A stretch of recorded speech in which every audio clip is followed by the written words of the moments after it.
네, 오늘은 믿음, 소망, 사랑 시리즈 중에 사랑 시리즈 네 번째 시간입니다. 사랑은 시기하지 않습니다 라는 제목의 말씀이고, 본문은 사무엘상 18장 1절에서 11절까지의 말씀입니다. 사랑은 시기하지 않는다. 자, 시기심은 누구에게나 크고 작지만 다 있기 마련입니다. 그런데 이 시기심을 함부로 과소평가해서는 안 되는 이유가, 시기심이 종종 우리 삶에 커다란 인생의 장애물이 되어지기도 하고, 우리의 어떤 인생의 중요한 공들여 쌓아왔던 것들을 허물어뜨리는 역할도 하기 때문에 그렇습니다. 잘 알려진 예화 중에 하나가 이런 이야기가 있습니다. 어느 날 이 사막 한가운데에서 이 마귀의 졸병들이 낑낑대면서 노력을 하고 있었어요.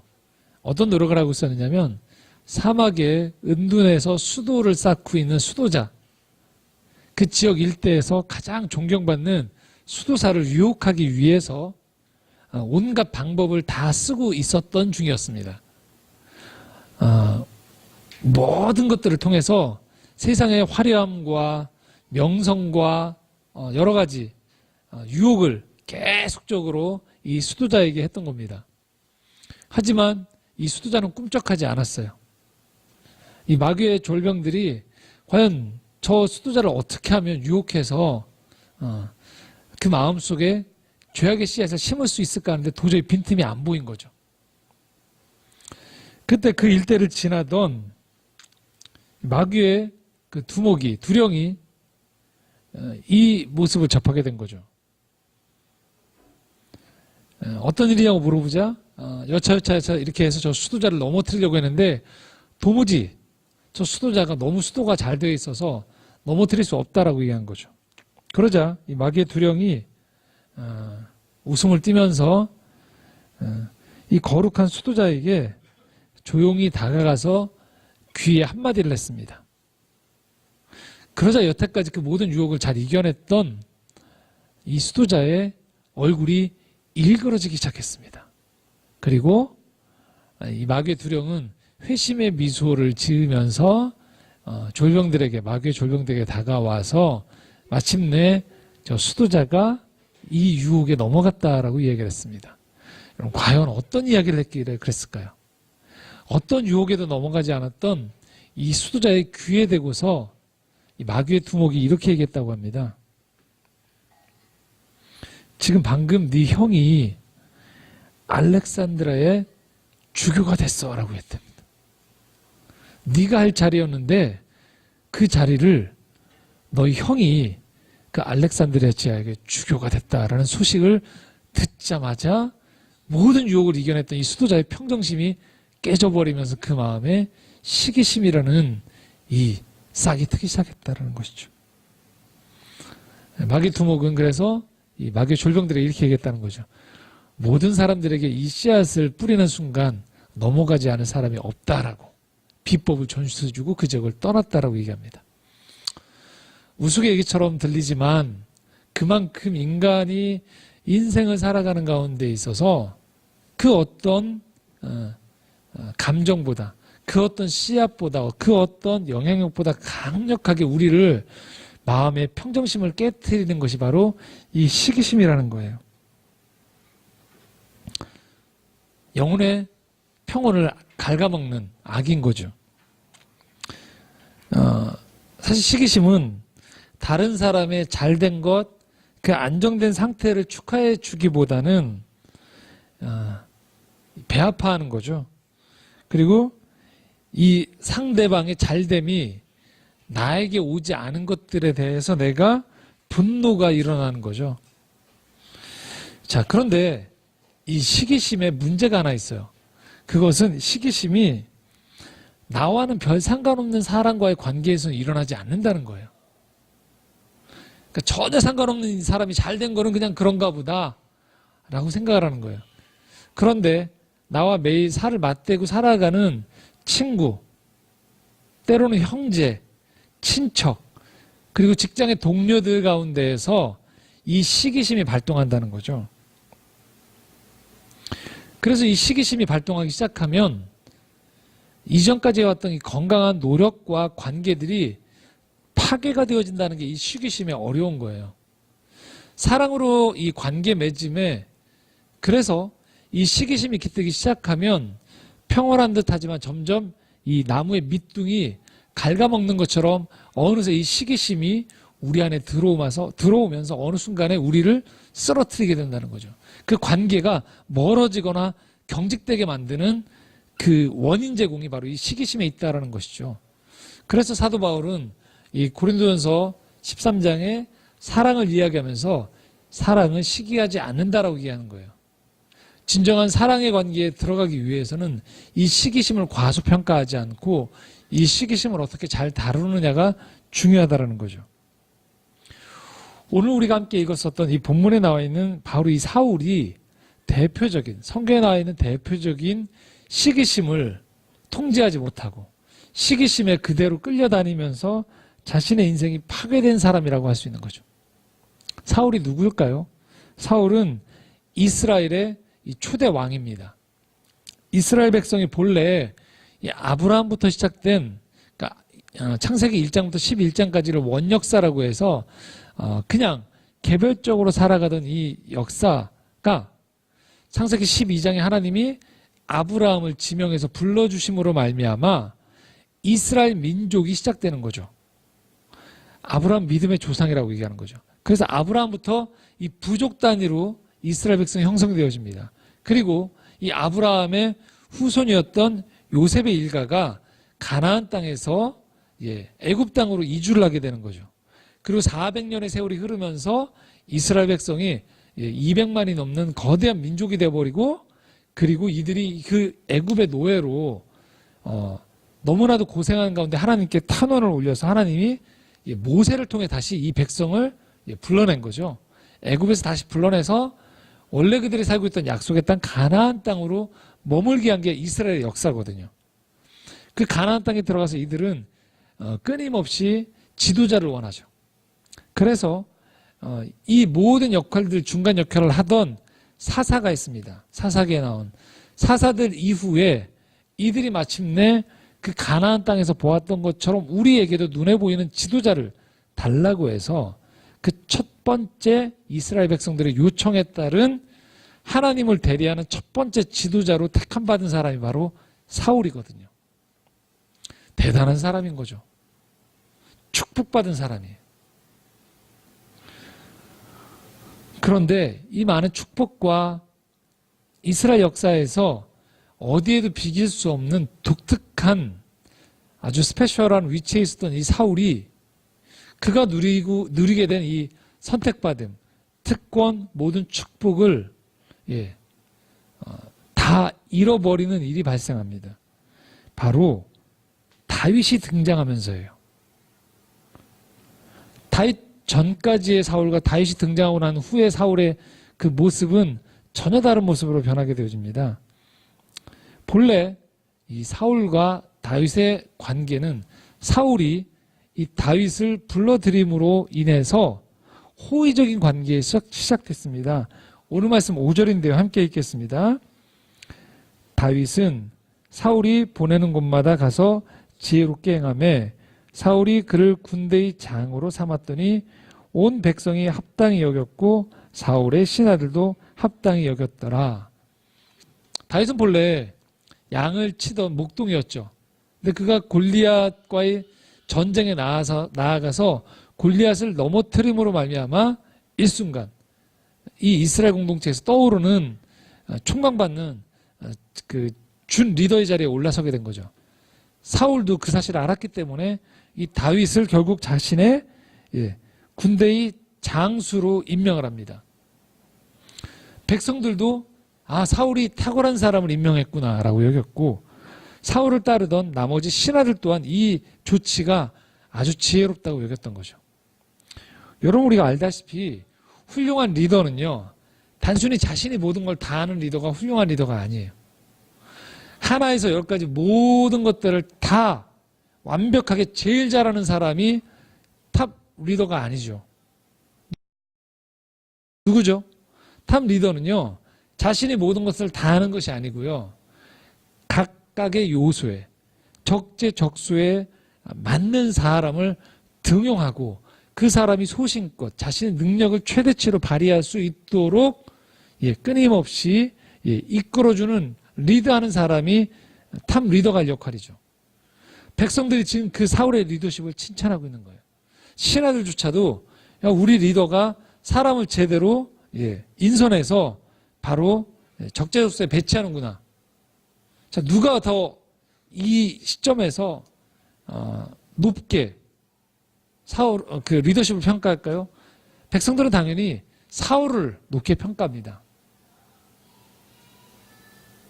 싸움을 잘하는 장수 다윗을 잘 올렸으니까요. 하지만 백성들은 다른 건 몰라요. 다윗이 가지고 있는 또 다른 면에서 리더십이 어떤지 모릅니다.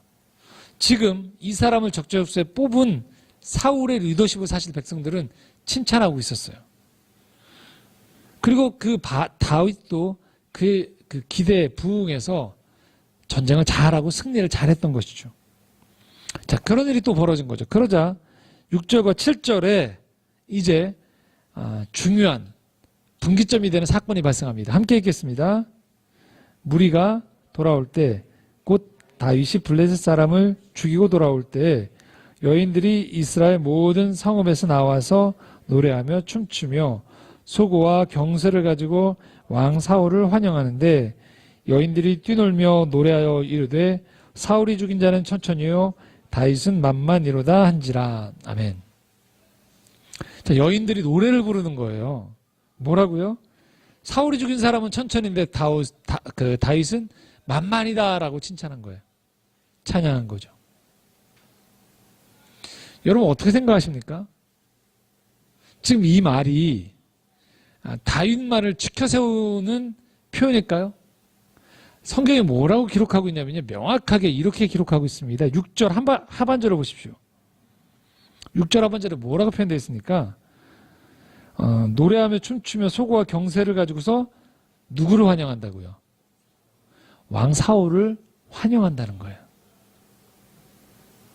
그러니까 지금 이 전쟁의 전체 큰 그림에서의 그 가장 큰 환영을 받고 있고 축하를 받는 사람은 누굴까요? 사울인 거예요. 그런데 지금 사울의 마음이 지금 어디에 지금 마음이 가 있습니까?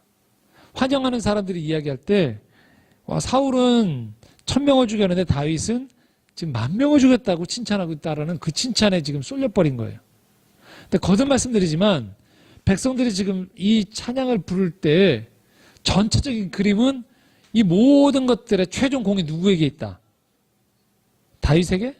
아닙니다. 누구에게? 사울에게 있다라고 얘기하는 거예요. 그 왕 리더십을 찬양하고 있는 거예요.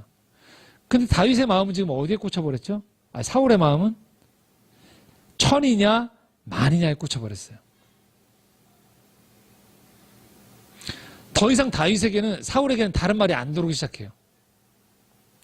사람들이 전체 큰 그림 안에서 지금 이 사울이 통치하는 이 이스라엘이 부강해지고 건강해지고 하나님을 경외하는 가운데 축복을 받았다는 건 도무지 들어오지 않아요. 오로지 뭐만 들어옵니까? 천이냐 만이냐만 들어와요.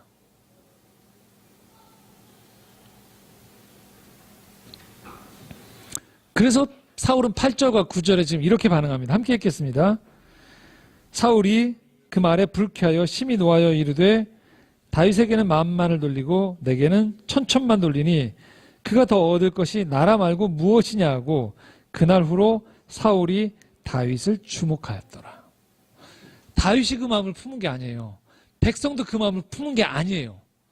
그런데 사울의 마음속에 시기심이 발동하면서 오로지 천이냐 만이냐는 숫자에 자기가 그냥 꽂혀버린 거예요.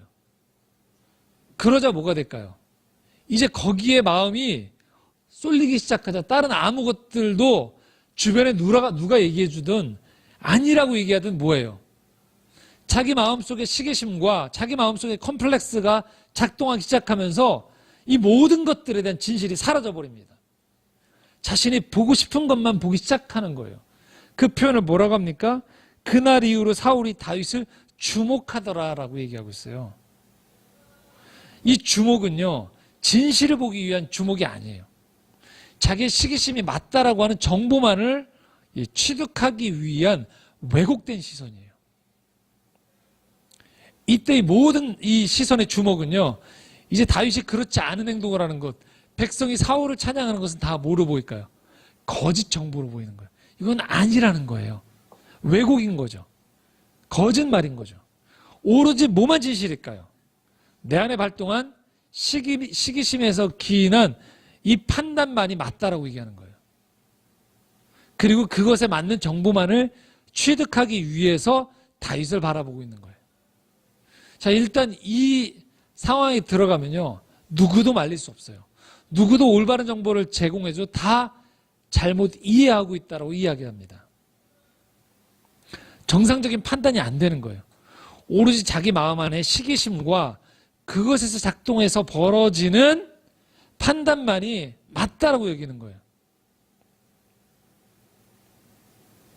그래서 그의 행동조차도 이제는 그 시기심에서 기인한 잘못된 판단에서 기인한 모든 것들로 돌아가게 되는 거죠. 당연히 그의 행동은 정상일 수가 없어요. 자, 10절과 11절 함께 읽겠습니다. 시작. 그 이튿날 하나님께서 부리시는 악령이 사울에게 힘있게 내림에 그가 집안에서 정신없이 떠들어대므로 다윗이 평일과 같이 손으로 수금을 타는데 그때 사울의 손에 창이 있는지라 그가 스스로 이르기를 내가 다윗을 벽에 박으리라 하고 사울이 그 창을 던졌으나 다윗이 그의 앞에서 2번 피하였더라. 시기심이 이렇게 무서운 거예요. 지금 다윗이 그의 앞에 평일과 같이 손으로 수금을 타고 있는데 사울의 손에 지금 창이 있었거든요. 이 창을 가지고 자기를 위해서 연주를 하고 있는 부하를 죽이려고 뭐합니까? 벽에 박으리라 하면서 2번이나 죽이려고 합니다. 이 상황이 거기 있는 모든 사람들에게는 무척 황당한 상황이에요. 왜냐? 다윗이 지금 뭘 했다고 돼 있죠? 손으로 수금을 타고 있는 거예요. 지금 여기서 다윗이 수금을 타고 있는 것은요, 이전하고 똑같은 행동이에요. 어떤 거냐면요, 지금 노래 자랑을 하는 게 아니에요. 사울의 마음을 편안하게 풀어주기 위한 연주를 하고 있는 거예요. 자, 16장, 사무엘서 16장 22절, 23절에 이전에 다윗이 어떻게 했는지에 대한 모습이 나오거든요. 한번 같이 읽겠습니다. 또 사울이 이새에게 사람을 보내어 이르되 원하건대 다윗을 내 앞에 모셔 서게 하라. 그가 내게 은총을 얻었느니라 하니라. 하나님께서 부리신 악령이 사울에게 이를 때 다윗이 수금을 들고 와서 손으로 탄즉 사울이 상쾌하여 낫고 악령이 그에게서 떠나더라. 다윗의 아버지에게 이새에게 부탁을 해요. 그 아들을 내 앞에 모셔달라고, 정중하게. 그리고 뭐합니까? 악령이 사울을 괴롭힐 때 다윗이 수금을 들고 와서 손으로 탄즉, 연주한즉 사울이 상쾌하여 낫고 악령이 그에서 떠나니라. 표준세 번역에 이렇게 얘기하고 있습니다. 나오죠, 여기 자막에. 이거 표준세 번역이 이렇게 표현합니다. 사울은 이새에게 사람을 보내어 일렀다. 다윗이 나의 마음에 꼭 드니 나의 수중을 들게 하겠다. 그리하여 하나님이 보내신 악한 영이 사울에게 내리면 다윗이 수금을 들고 와서 손으로 탔고 그때마다 사울에게 내린 악한 영이 떠났고 사울은 제정신이 들었다.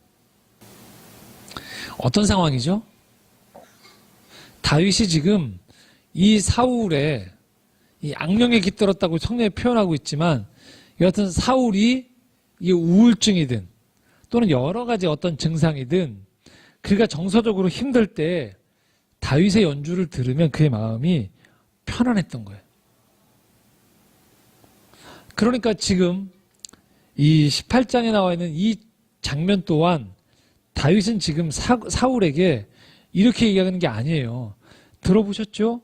백성들이 지금 당신보다 내가 10,000명을 죽였다고, 당신의 10배를 죽였다고 나에게 칭찬했죠?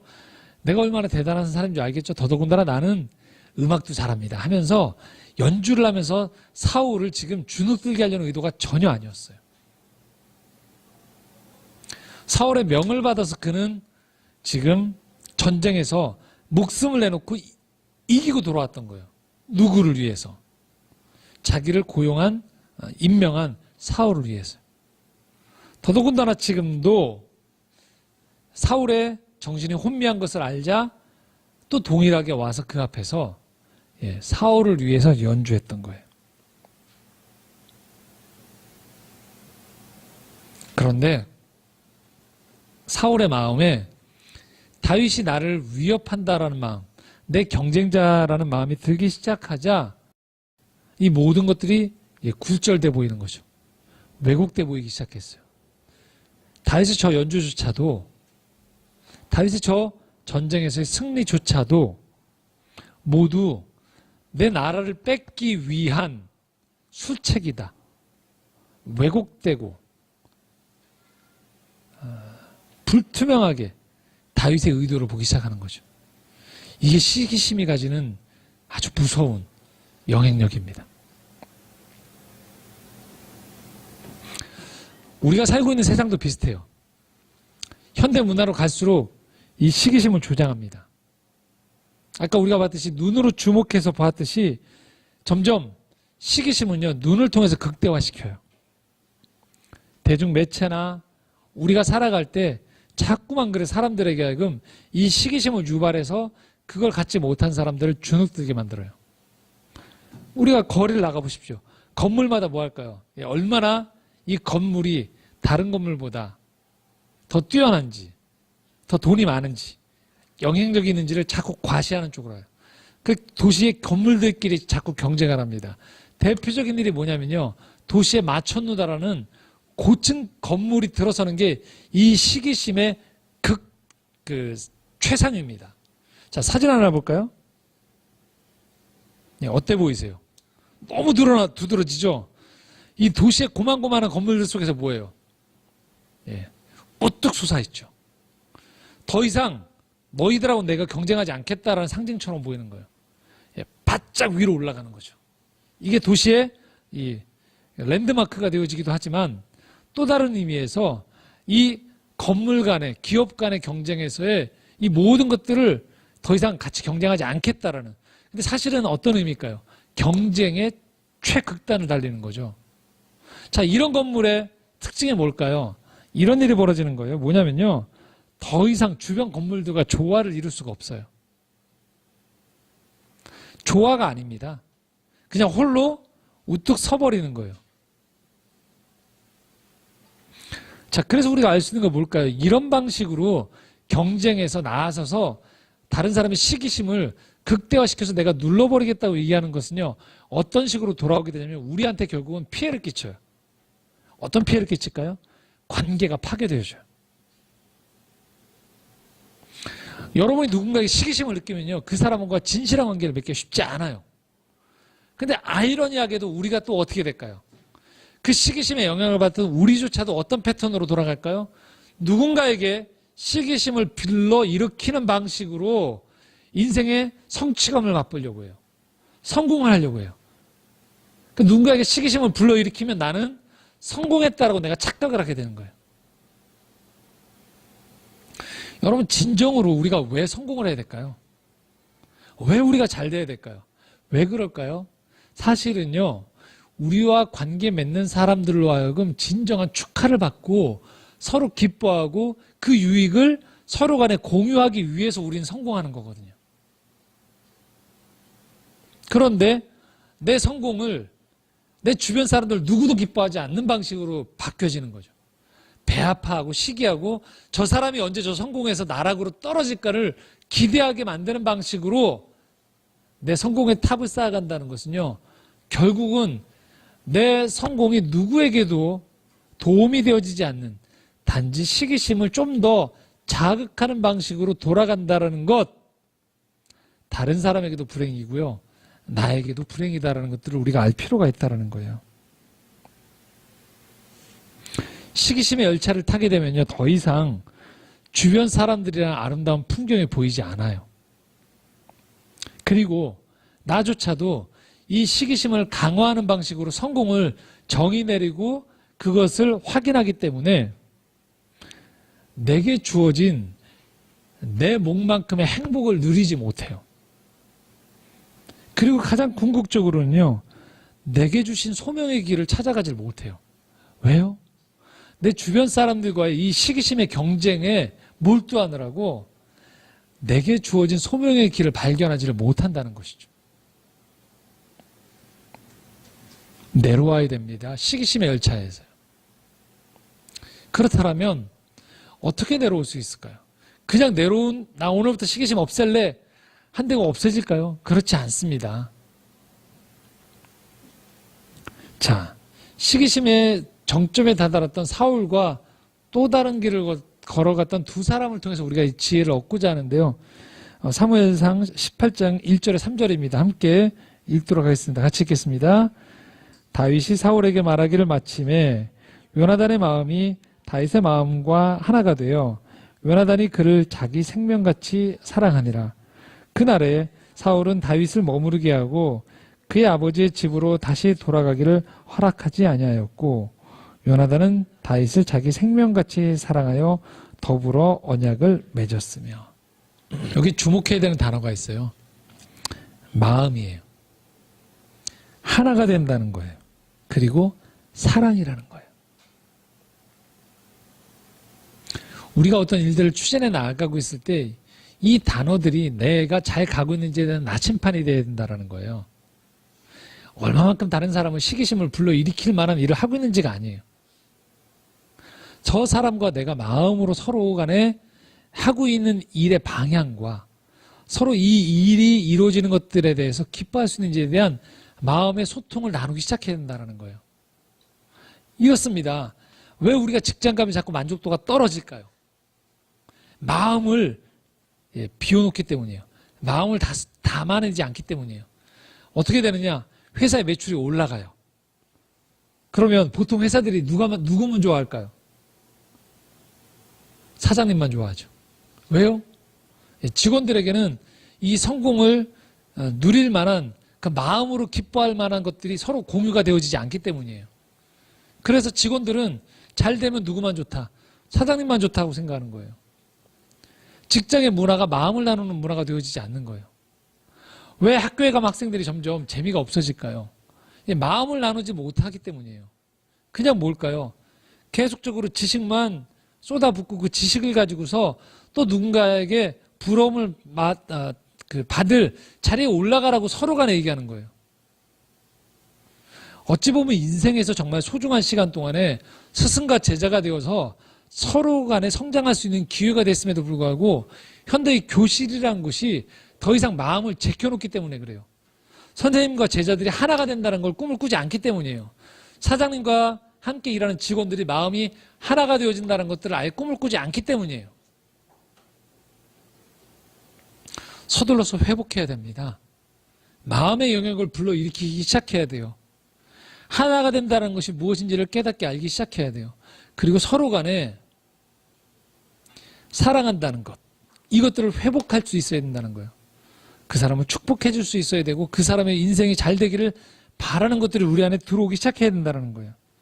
그럴 때 우리는 서로 간의 시기심의 열차에서 내려와서 우리가 이 동시대를 살아가는 부름받은 각각의 인생을 살아가는 소명자들이라는 사실들을 깨달아 알기 시작한다는 거죠. 자, 요나단과 다윗이 과연 이게 어떻게 가능할 수 있었을까요? 그것은요, 그들 사이에 바로 이것이 존재했기 때문입니다. 사무엘상 20장 42절 말씀인데요. 다른 장면입니다. 한번 같이 읽겠습니다. 시작.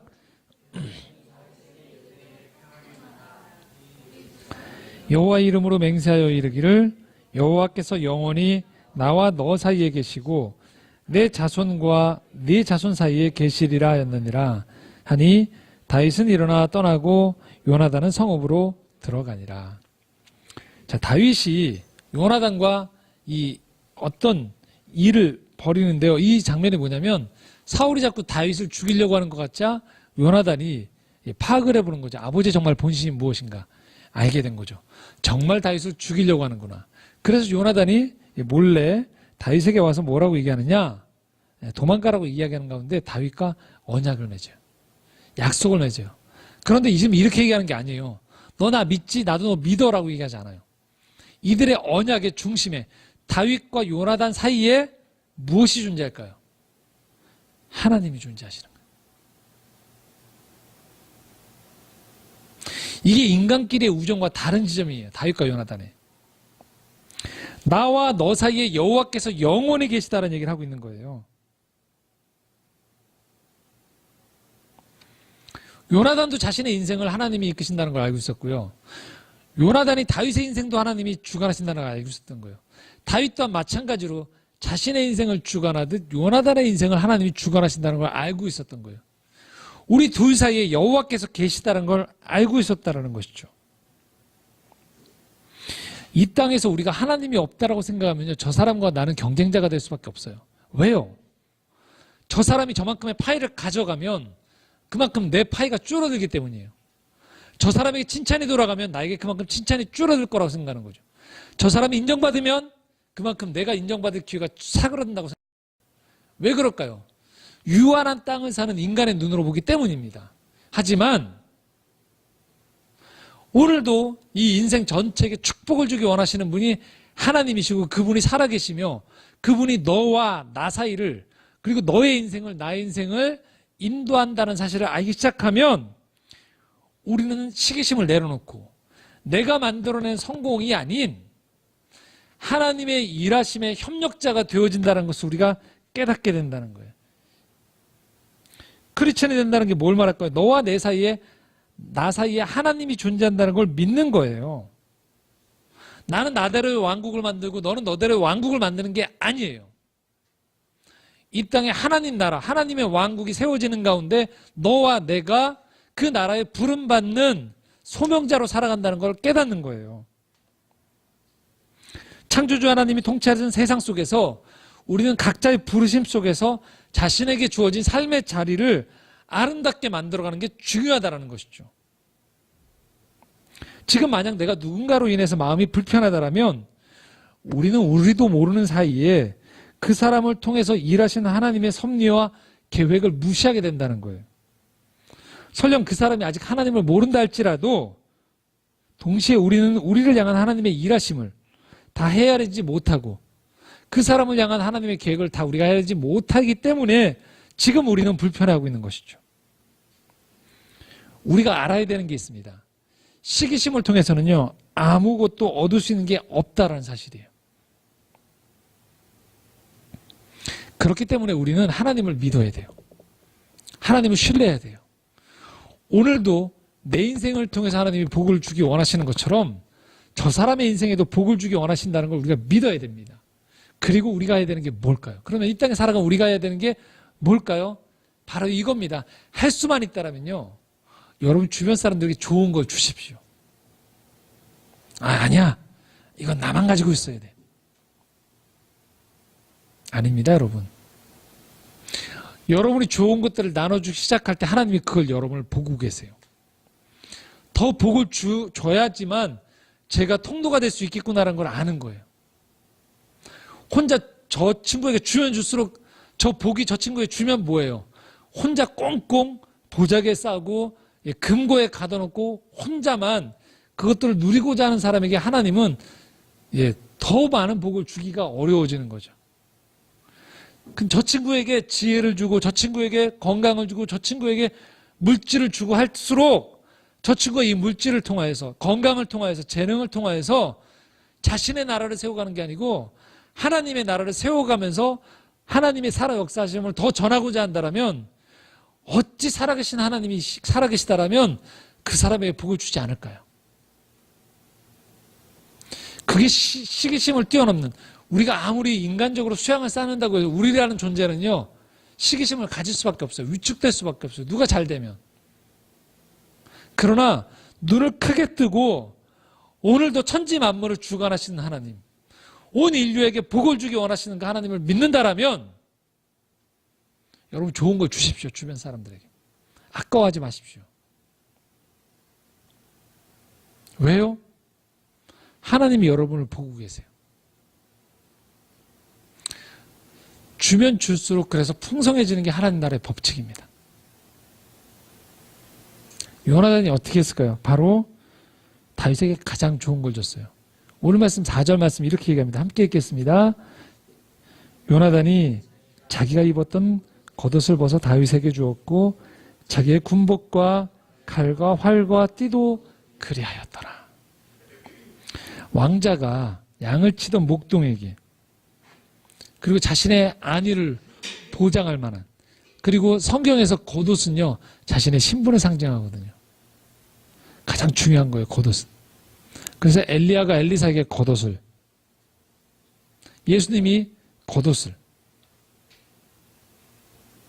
겉옷이 중요합니다. 근데 그 겉옷을 지금 다윗에게 준다라고 하는 거예요. 정말 사랑하는 이 친구에게 하나님의 은혜가 임하기를 바라기에 가장 좋은 것을 주는 것이죠. 다윗도 그것을 알고 있었던 것이죠.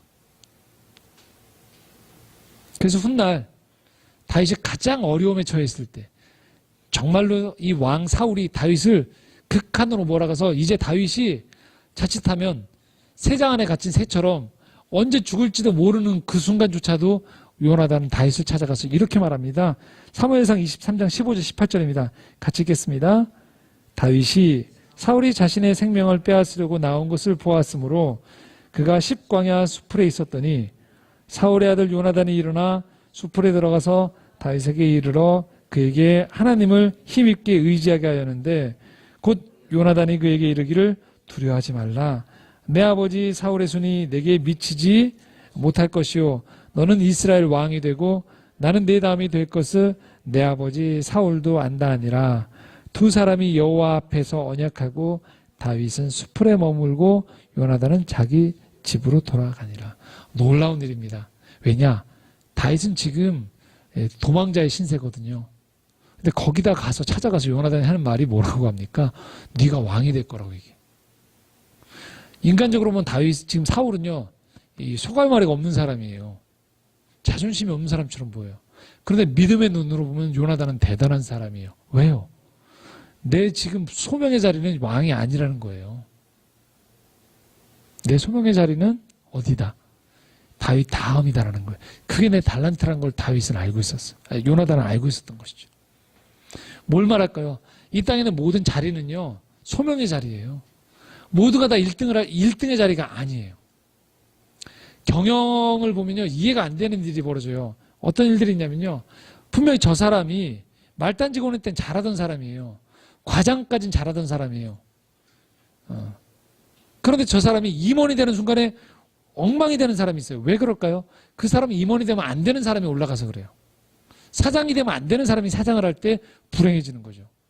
국가의 통치자가 되면 안 되는 사람이 통치자가 되면 불행해지는 거예요, 국가가. 우리 자리가 어디 있는지를 파악하고 그 자리만큼을 살아가고 그 자리에서 내 분봉만큼을 해나가는 게 중요한 거예요. 근데 우리의 불행은 오늘 어디에 있습니까? 내가 1등이 저 자리에 올라가지 못하기 때문에 제일 이 모임에서 제일 많은 칭찬을 받아야 되고 제일 많은 영향력을 행사하고 제일 많은 사랑을 받아야 되고 제일 많은 주목을 받지 못하기 때문에 내가 불행하다고 생각하는 거예요. 그렇지 않습니다, 여러분. 가장 많이 칭찬을 들을수록 그에 따른 부담이 많아져요. 가장 높은 자리에 올라갈수록요, 잠을 자지 못하게 돼 있어요. 그래서 우리의 자리가 어디에 있는지를 파악하고 그 자리만큼에서 최선을 다할 때 그 내 분봉만큼의 행복과 영향력을 통해서 모든 사람이 회복과 감사를 이루는 거죠. 요나단이 지금 다윗을 축복해 주는 것은 요나단이 야망이 없어서가 아니에요. 그는 거룩한 야망을 가지고 있었던 거예요. 어떤 야망이요? 하나님이 온전히 통치하는 나라가 진짜 나라라는 걸 알고 있었던 것이죠.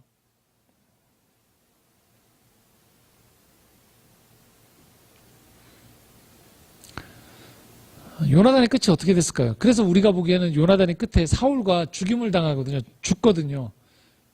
근데 이 장면을 소설가 김성일 장모님이 아주 기가 막히게 해석을 해주셨어요.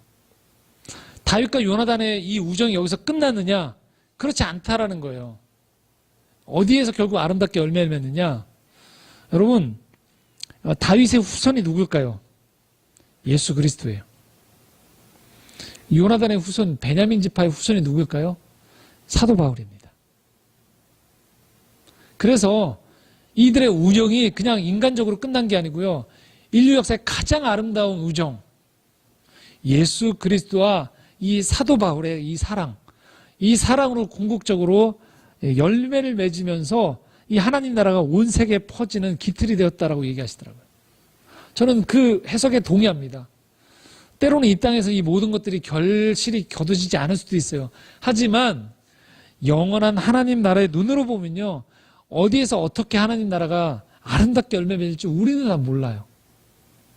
왜요? 우리는 영혼을 믿고 있는 사람들이거든요. 자, 그렇다면 우리의 게임을, 우리의 경주를 이 땅 안에서 눈에 보이는 유한한 시간 속에 고정하시겠습니까? 고작 내 옆에 보이는 몇 사람을 더 이긴다고 해서 그 사람들 속에서 내가 부러움을 받는다고 해서 내 인생이 성공한 인생일까요? 그렇지 않습니다, 여러분. 내려오십시오. 경쟁, 시기침의 늪에서 빠져나오시고 열차에서 내리십시오. 하나님이 이끄시는 그 영원한 그 하나님 나라의 궁극적인 생명의 나라, 모두가 살 수 있는 그 나라로 여러분 갈아타십시오. 거기에서 여러분 기뻐하십시오. 거기 서로를 축복해 주는 가운데 여러분의 인생을 그 인생 가운데 소유하십시오. 그 인생이 복받은 인생이요. 그 인생이 진정 구원에 합당한 인생으로 살아가는 것입니다. 그 자리로 여러분을 초대하셨어요. 그 자리에 우리 모두 함께 동참하시면서 조금 더 여러분이 행복해지셨으면 좋겠습니다. 기도하겠습니다.